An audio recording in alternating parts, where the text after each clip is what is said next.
Taking photos in manual is better than aperture priority. In this video, I'm gonna tell you why that is, and I'm also gonna tell you how I take pictures super quickly and simply in manual. So let's go.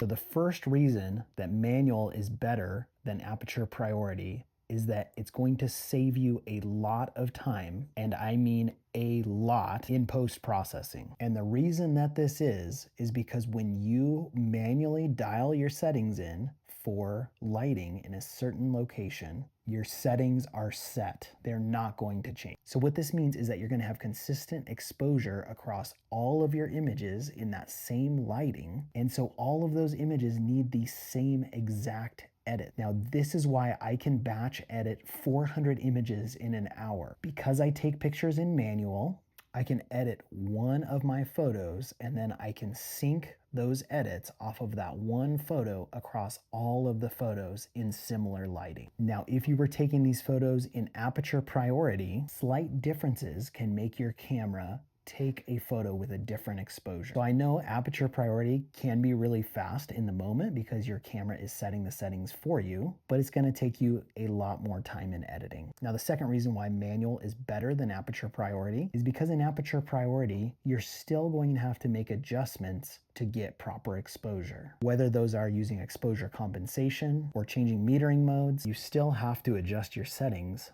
And I personally would rather just adjust the actual setting itself in my camera and understand how it fully works. Now, there is the argument for speed in the moment with aperture priority, and I totally get that. But when I show up in a certain lighting scenario, I'm going to go ahead and dial my settings in for that specific scenario. And typically in most scenes, there's really only two major lighting scenarios.